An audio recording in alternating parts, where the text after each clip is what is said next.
In this video, I'm going to show you exactly how I went from a struggling, underpaid designer to one who now earns 6 figures a year from their design work. And the truth is, it was actually really simple once I knew where to direct my efforts. See, at first I fell into the trap of constantly trying to improve my design skills, thinking this would help me land high-paying clients, but it didn't. Instead, when I shifted my focus towards improving the marketing of my services, I found myself never hearing the objection, "You're too expensive," again. So let's go through my client inquiry process so you can see exactly what marketing strategies I implemented that helped me go from here to here. The first of 5 strategies I adopted involved repositioning myself as a brand designer.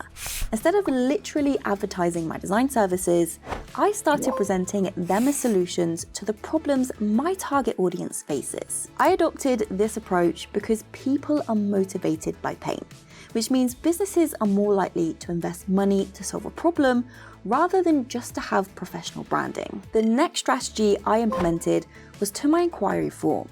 Previously, I just used this form to gather context about the prospect's project and needs, which helped me put together a proposal. However, after learning about the sales strategy of price anchoring, I decided to add a drop-down list of various price ranges and importantly include a high-ticket option. This addition served 2 purposes. Firstly, it helped filter out non-serious inquiries from those merely seeking low-priced work. Secondly, the inclusion of a high-ticket option subtly suggested that my work is of premium quality, even if the prospect didn't choose that price range. This change significantly impacted the next stage of my inquiry process. See, I used to just send a quote to the prospect by email after reviewing their inquiry form. However, once I started including a price list in the inquiry form, I was able to tailor proposals to both their needs and budget. But before putting together the proposal, I decided to take it a step further and implement a third marketing strategy focused on building trust. To do this, I began having discovery calls with prospects so I could build a relationship with them and understand their needs on a deeper level.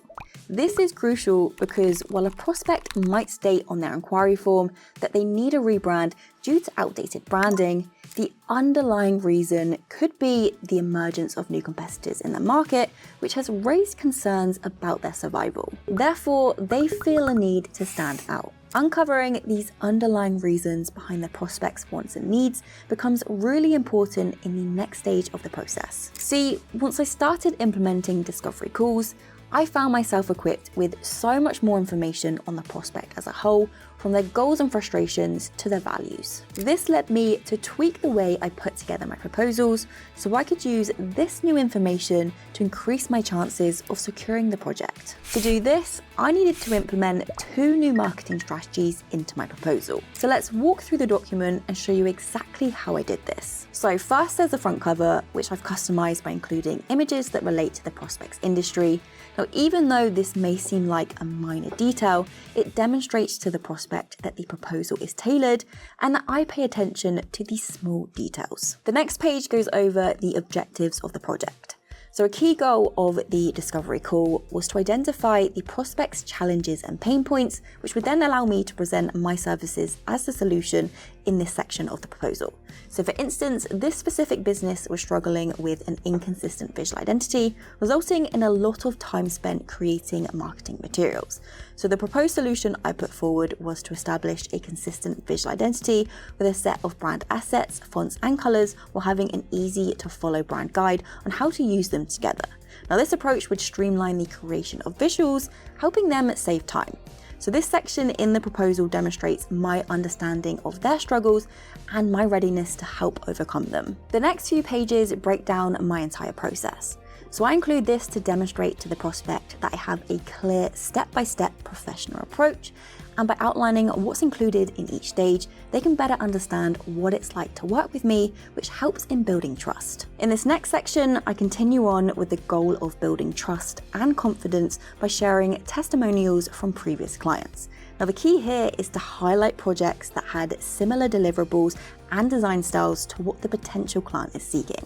Now this demonstrates to the prospect that I have experience working on similar projects and can deliver the desired results. Lastly, I share the project cost and timeline, often providing multiple price options.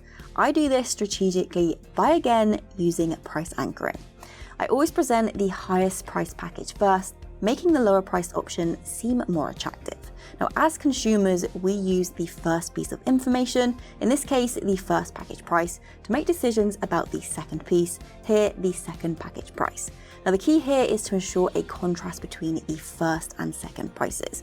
Now, even if the cheapest option is moderately priced or somewhat expensive, it will appear more inviting when compared to a more expensive alternative. PS, if you want a ready-made project proposal template that will instantly enhance your pitching process, I have the exact template I just went through available on my website.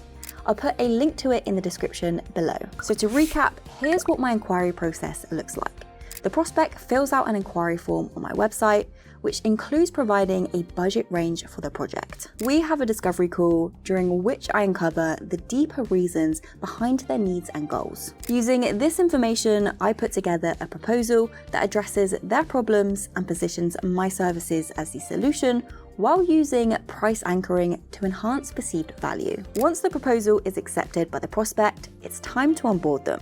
If you want to see how I do this, you need to watch this video here where I reveal my entire client process from start to finish. See you over there.